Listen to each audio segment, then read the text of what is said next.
Everyone, I have to share with you just the most adorable gift that I got from a client who's become a friend. Her name is Amanda, and she's amazing. And she knows that I share my dog with two other people, actually another family and another woman. So he has 3 homes. So she told me about this book a long time ago, Part-Time Dog, and I think this is either her book or she found it online, but it's original. It's from 1954. And it's about a dog that looks just like Pickles that people shared, I'd imagine. I haven't read it yet. Let's see. Oh my gosh. Look. Nikki, Leslie, Andrea. And 1954 version of Pickles. Looks just like him. This is incredible. Part-time dog. He's on a sundial. Oh my gosh. See, look, 1954. All right, I'm gonna read it. A little brown dog with a wagging tail wandered so far away from home that he didn't know where home was. One day he appeared on Maple Street as the children went trooping to school. Hello, Brownie, the children said, patting his head.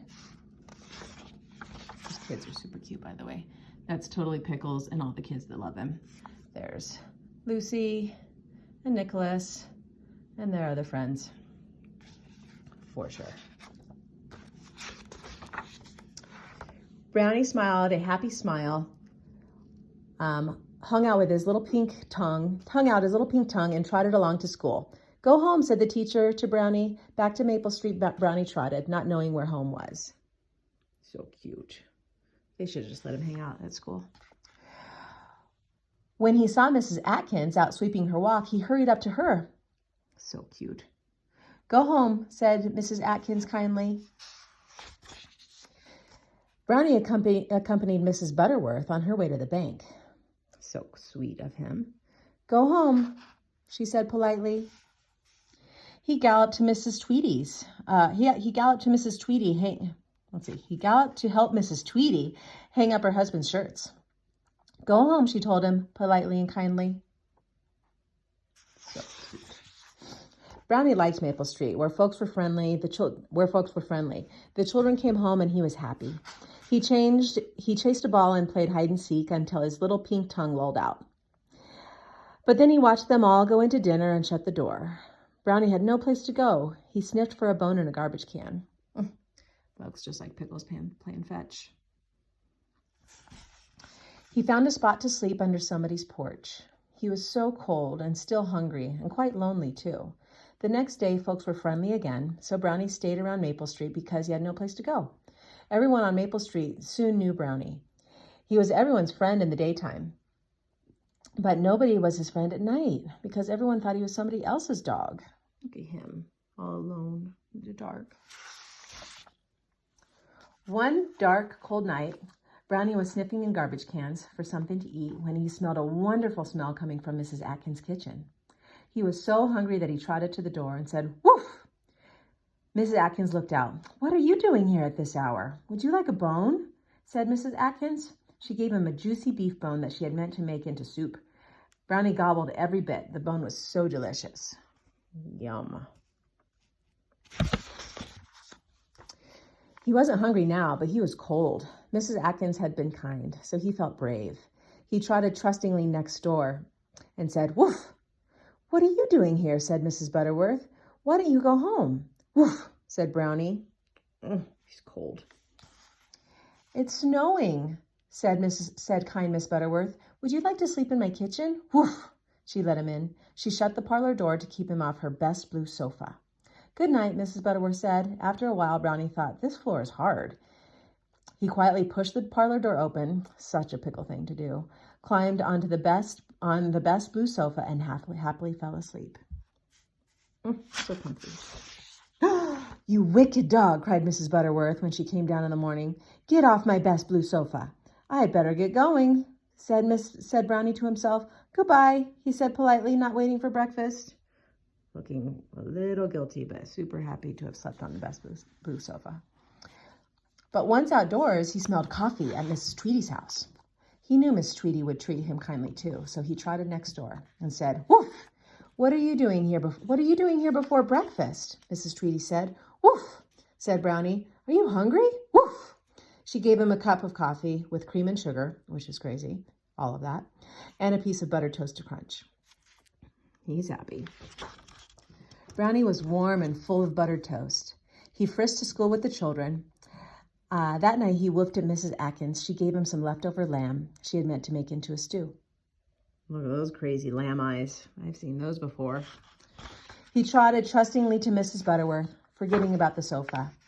Mrs. Butterworth saw the snow outside. She looked into Brownie's trusting eyes. Oh, well, said kind Mrs. Butterworth, and covered her best blue sofa with an old blanket for Brownie. See, that's how you handle that situation, Mrs. Butterworth. He breakfasted with Mrs. Tweedy, every morning now. Finally, one day, Mrs. Atkins protested. You may have what's left of this pot roast, though I meant to make hash. But dogs are very expensive to feed. I don't want a dog. Let's go next door and see if Mrs. Butterworth knows whose dog you are. Brownie was pleased. Brownie was pleased to go see if Miss Butterworth knew. He didn't know himself, but now he'd rather thought he was Maple Street's dog. Makes sense to me. He sleeps on a blanket on my best sofa. Mrs. Butterworth admitted. But I don't know whose dog he is, and I don't want a dog leaving dog hairs on things. Let's go next door and see if Mrs. Tweedy knows. I don't know. Okay, how cute. I give him toast and coffee, Mrs. Tweedy said, but I don't want a dog. I like to travel, and a dog would tie me down. They all looked at Brownie, who looked back trustingly. He has no license, said Mrs. Atkins. That's against the law. And he runs around loose, said Mrs. Butterworth. That's against the law. It's our duty to call the dog catcher, Mrs. Tweedy said, because he is breaking the law. Brownie wagged his tail trustingly. Come on, ladies. There's a better solution to this. But I don't want to call the dog catcher, Mrs. Tweedy said. He's such a nice dog, Mrs. Atkins said. I suppose I shall have to. Oh, dear, Mrs. Butterworth said. Poor Mrs. Butterworth is unhappy, thought Brownie, and stopped wagging his tail. Very perceptive, little Brownie Pickles. Mrs. Butterworth firmly picked up the phone. I would like to have a stray dog picked up, she told the dog catcher. The dog catcher came. Brownie trustingly wagged his tail. Has no idea how sad they are. Sad, sad scene. The dog catcher put him in the truck, and off Brownie went. That night, Mr. and Mrs. Atkins had pork chops for dinner. Mrs. Atkins looked at the juicy bones and thought of poor Brownie. She didn't feel hungry. Next door, when Mrs. Butterworth went to bed, she looked at her blue sofa with brown dog hairs on the blanket and thought of poor Brownie. She didn't sleep well. And the next morning, when Mrs. Tweedy prepared her breakfast, she listened for a hopeful woof. She didn't enjoy her toast and coffee much. But she got to thinking, he trusted us. How could we do such a mean thing to him?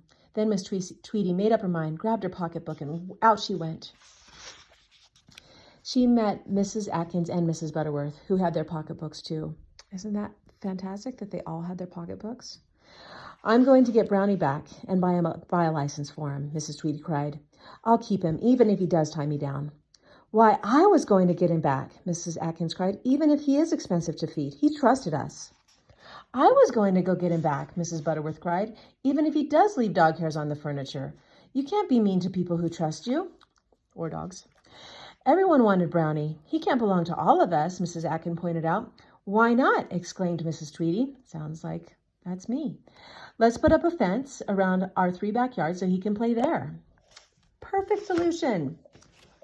I'll feed him breakfast. I love to see him lap up the coffee with sugar and cream and crunch buttered toast in the morning. He can sleep on my sofa. I don't mind the dog hairs, Mrs. Butterworth offered. I always have bones to spare, Mrs. Atkins assured him, and he can live with all 3 of us and be our part-time dog. Let's all go get him, Mrs. Tweedy cried. They climbed into Mrs. Butterworth's car and rushed to the dog catcher's, where Brownie trustingly waited. Then Brownie sat in the back seat, happy as a lark, to be a part-time dog as they drove off to buy a license. Look how safe Mrs. Butterworth is, 10 and 2. The end. How adorable is that book? Oh my goodness. There we are, Nikki, Leslie, and Andrea. And Pickles, 1950s version. Adorable. More people should have a part-time dog.